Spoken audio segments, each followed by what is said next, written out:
Você já perdeu, já tomou prejuízo por não saber ler algum cenário ou tampouco perceber a toxicidade do ambiente que você frequentava?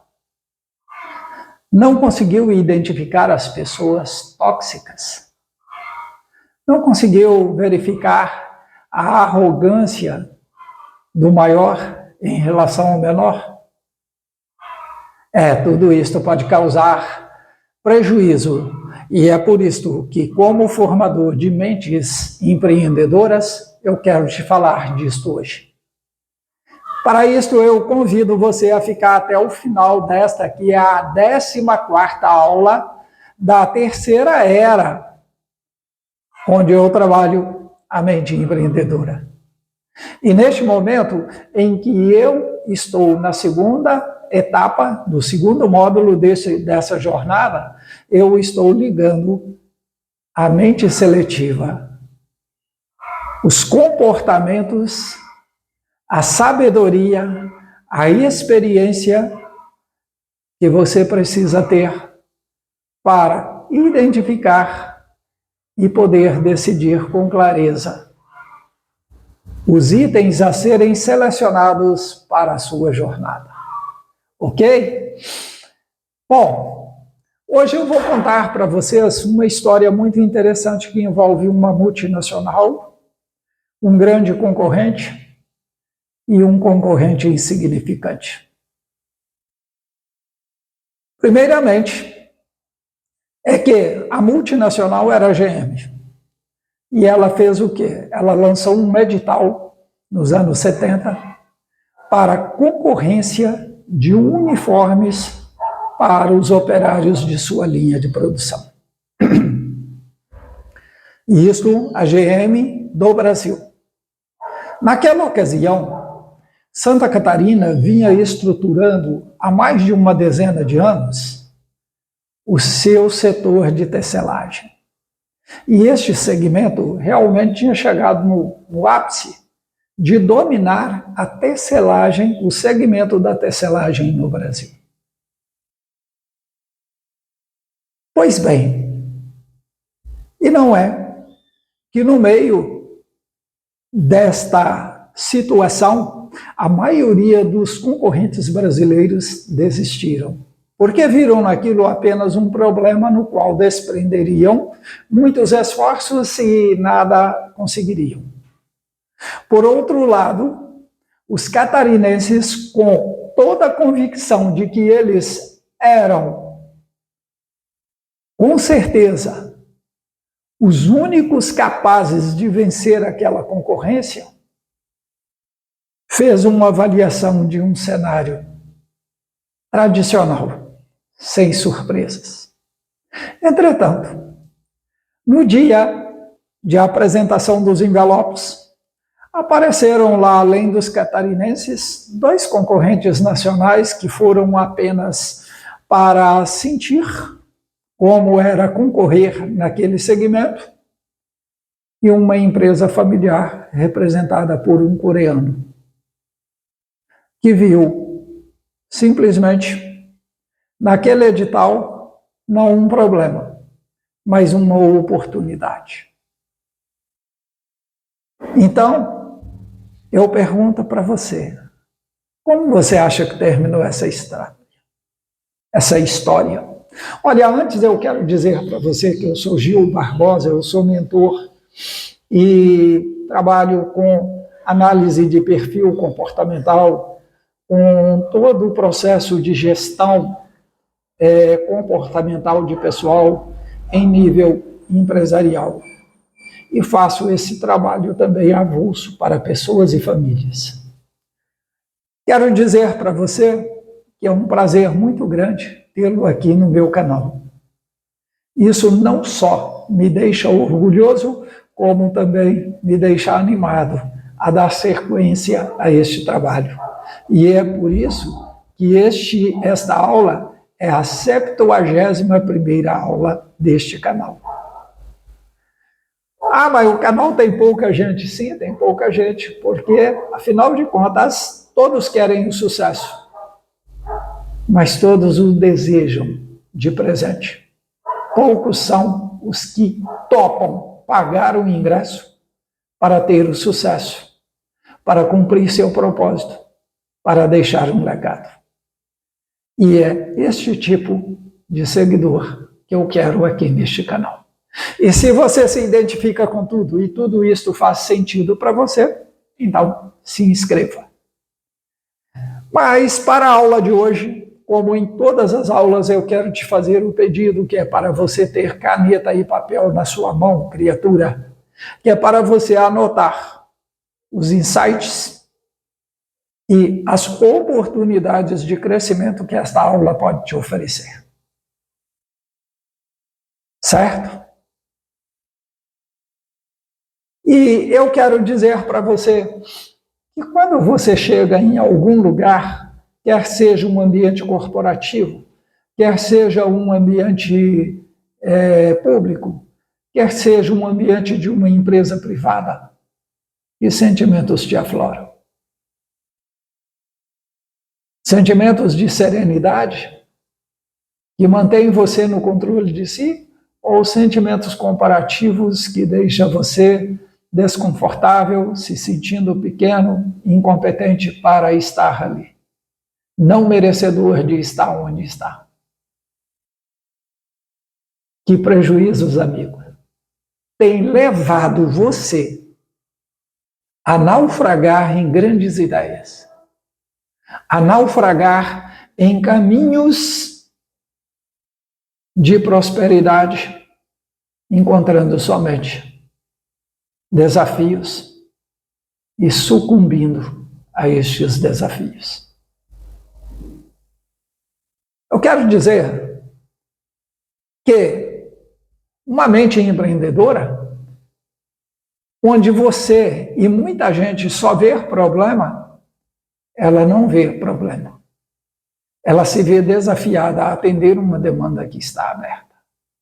Porque problema é exatamente isso, é uma demanda, é uma necessidade ainda sem ter quem atende. As mentes empreendedoras, elas se focam na solução. E daí a importância da aula de hoje. Por quê?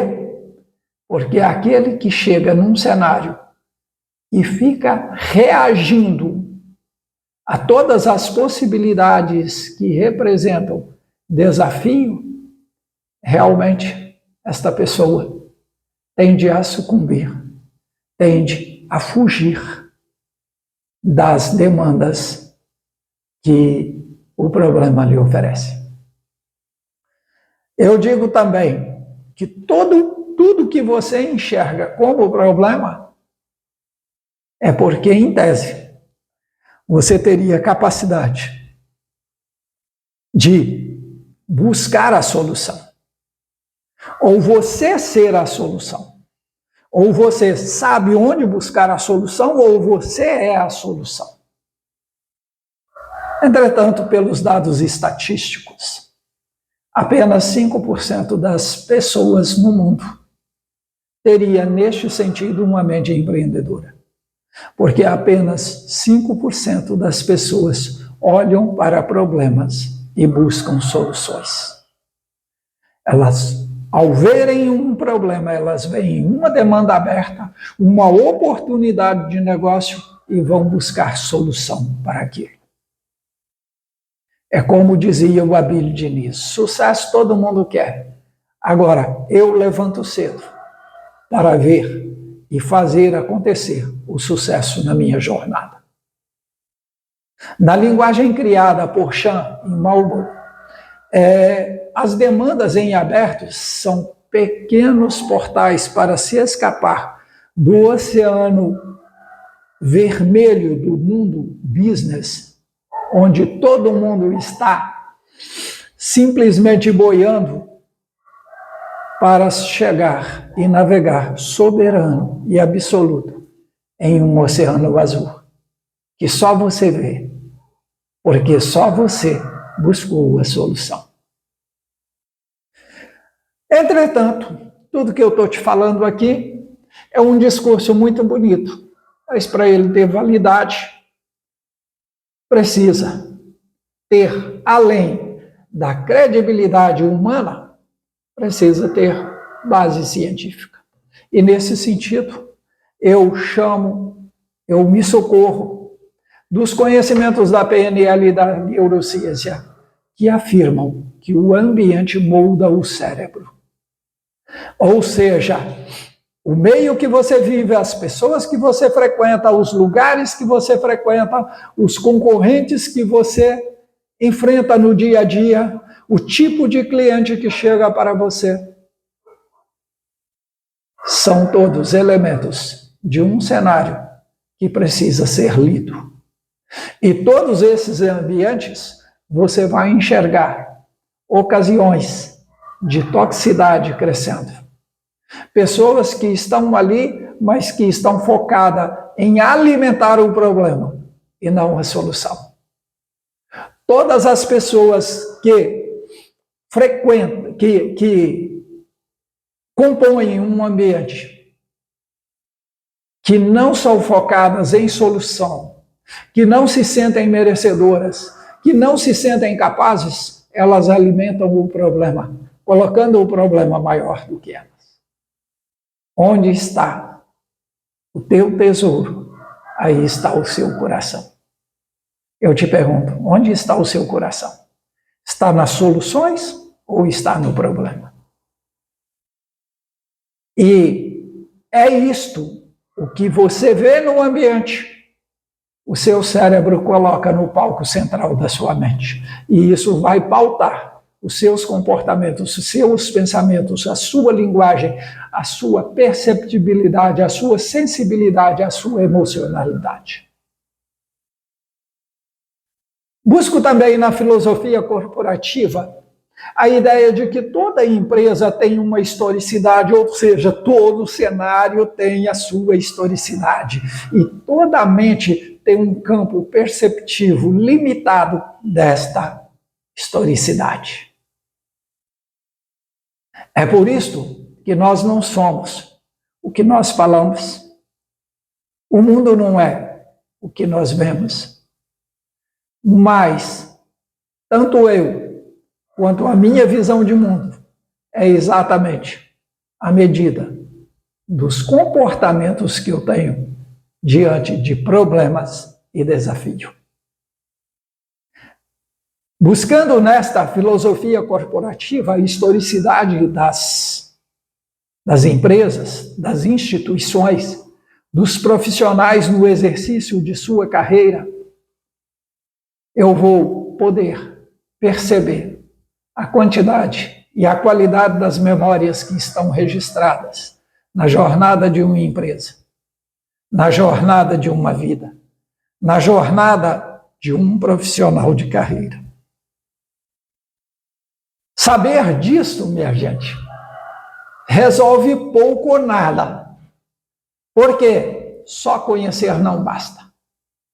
É preciso saber usar de tudo isso em favor dos objetivos de um profissional na gestão da sua carreira ou de uma empresa, na gestão do seu processo e do seu conjunto humano, que nós chamamos colaboradores. É preciso ter uma liderança consciente de onde se acha a instituição e o que ela tem de meta para alcançar, e saber como que estratégia se usa para sair daqui e chegar aqui. E isto exige que os líderes estejam primeiramente no controle de si. E aí eu desago nos estudos da inteligência emocional, que diz que quem ler melhor as agravantes, ou seja, aquilo que significa perigo, e as atenuantes, que são oportunidades de tornar o ambiente mais adequado, mais leve, a carreira mais leve, mais solta, mais alegre, esta pessoa, ela reage melhor. E por que ela reage melhor? porque ela não fica só na reação. A reação é uma leitura que a impulsiona a agir. Este líder vai ser um líder com os olhos nas oportunidades de mudança, de transformação e de crescimento.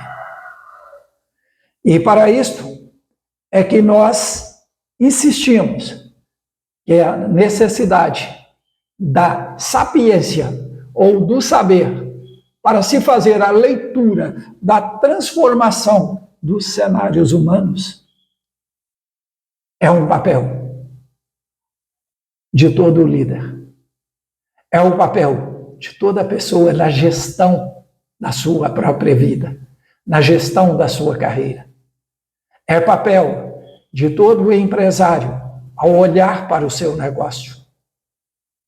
É necessário para que eu tenha pessoas comprometidas com o meu negócio, como colaborador, como cliente, como fornecedor. Eu preciso mostrar que eu sou capaz de executar transformação, crescimento e gerar bem-estar no sistema socioexistencial da empresa, no ambiente social abrangido pelo meu negócio. Então, a inteligência emocional é que me permite manter no controle de mim no momento em que eu sou desafiado, no momento em que eu sinto o peso, a pressão, o agir com rapidez, com assertividade. Bom, mas eu comecei aqui citando o caso ocorrido em 1970, nos anos 70, pela General Motors. Eles lançaram um edital para fazerem a transação e a aquisição de algumas centenas de milhares de uniformes. Os catarinenses se prepararam, fizeram um empréstimo. E por quê? Porque aqueles empréstimos seriam exatamente a mola que garantiria para eles que eles não seriam derrotados. Só que eles tiveram tempo para isso. No dia que foram entregar, estavam lá os 4 concorrentes, os catarinenses e aqueles 2 que foram lá só para participar, e aquele coreano. Eles conversaram com o coreano. Mas o preconceito de que o grande é invulnerável diante do pequeno não os permitiu fazer a leitura do cenário em que aquela empresa familiar estava chegando ali. Pois bem, o que eles fizeram? Entregaram seus envelopes, conversaram rapidamente, foram embora. Em seguida, uma semana depois, foi aberta a concorrência e a empresa coreana foi vencedora. E ao olhar os preços praticados por esta empresa, aqueles empresários catarinenses ficaram indignados porque não havia nenhuma condição de se cumprir aquele edital cobrando aqueles preços. E por causa disso, eles procuraram a direção da GM para fazer a denúncia de que aquela empresa não teria como cumprir o previsto no edital. E se apresentaram como competentes o suficiente para sustentar aquilo que eles estavam falando. Bom, a empresa, reconhecendo que realmente poderia haver algum risco, ofertou para os catarinenses 2 passagens para que eles fossem à sede da empresa e trouxessem os elementos técnicos de que os dados financeiros e os elementos técnicos do processo, comprovando de que a empresa não teria condição. E nesta condição, os catarinenses continuariam e assumiriam a tarefa, ou seja, aquela encomenda. Pois bem, eles partiram daqui, foram para lá, chegaram em Seul, pegaram um táxi no aeroporto, o taxista rodou com eles 2 horas e os deixou no porto. E eles entraram em pânico, porque em qualquer lugar do mundo, naquela época, você tinha altas possibilidades de ser assaltado em um porto, em uma área portuária. Entretanto, enquanto eles estavam lá discutindo, sem saber o que fazer, porque eles não sabiam coreano, e eles olharam para onde havia vários navios atracados, viram lá o emblema da empresa, num barco, num navio de pequeno porte. Aí alugaram um bote, foram logo para lá, e lá já se sentiram seguros. Ao chegar lá, aquele senhor os recebeu com um sorriso daqui até aqui. E ao receber, ele deu as boas-vindas e disse: olha, eu já sabia que os senhores viriam aqui. E eu sei o que vocês vieram fazer. Vocês vieram saber como eu vou entregar, pelo preço contratado, à GM, os uniformes que ela está pleiteando, que ela está pagando-nos para fazer. Vem cá, eu vou mostrar para vocês como. Pegou, abriu um mapa e disse assim, ó, aqui é o porto da Tailândia. Neste ponto aqui, eu compro o pano mais barato do mundo.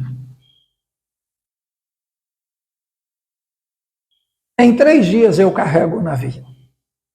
E daqui a 15 dias eu vou estar lá fazendo isso. Abastecido, feito o carregamento, eu abasteço o navio e vou mar adentro.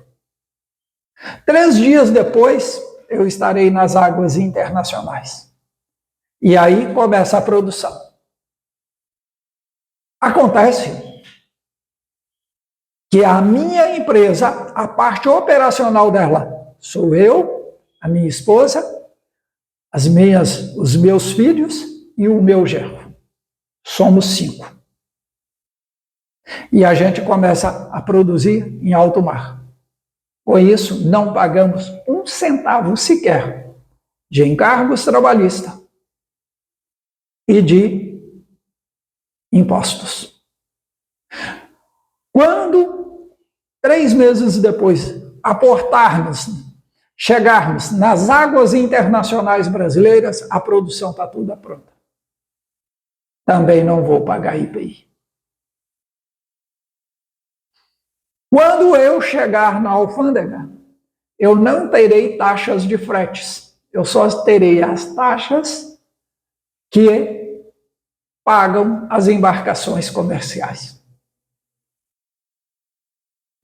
Por causa disto, eu dou conta de vocês, desta demanda, mesmo vocês sendo grandes e estando fazendo um trabalho estupendo. Bom,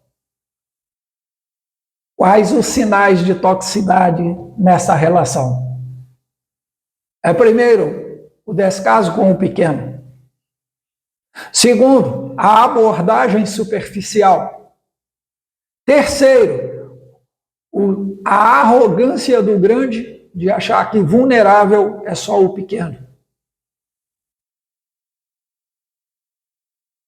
Quarto, uma empresa que em 1970 tinha conceito de uma empresa que viajava. No mundo atual, ainda temos pouquíssimas empresas que viajam, a não ser as empresas de frete. Para nós, produção significa pagar imposto. mas a gente não olha as brechas da lei e muito menos investiga a possibilidade de trabalharmos com menos impostos. Depois, uma produção desse tamanho é impensável sem os encargos trabalhistas. Ou seja, eles estavam cegos para fazer a abordagem de uma empresa que viajava, que não tinha encargos trabalhistas, que não tinha simplesmente responsabilidade com frete, não tinha que pagar frete, não tinha que pagar impostos pela sua produção. Ou seja, custos minimizados ao máximo. E ele ainda mostrou que ele teria uma boa margem de lucro. Resultado disto, o mapa emocional das pessoas precisam ter a linguagem adequada para investigar o ambiente, para selecionar pessoas, para ir a fundo nos relacionamentos, business, nas diversas modalidades, nos diversos segmentos. Então, eu quero que você também tenha um exercício prático no final desta aula. Eu gostaria que você identificasse um típico comportamento tóxico seu ou de alguém muito próximo a você, na sua família ou no seu ambiente de trabalho. Por exemplo, fofoca, focar sempre no problemático, desconfiança entre os membros da equipe. E eu quero que você reescreva essa toxicidade como demanda reprimida, como falta de segurança psicológica e, principalmente, clareza sobre as responsabilidades e posicionamentos sobre os papéis funcionais.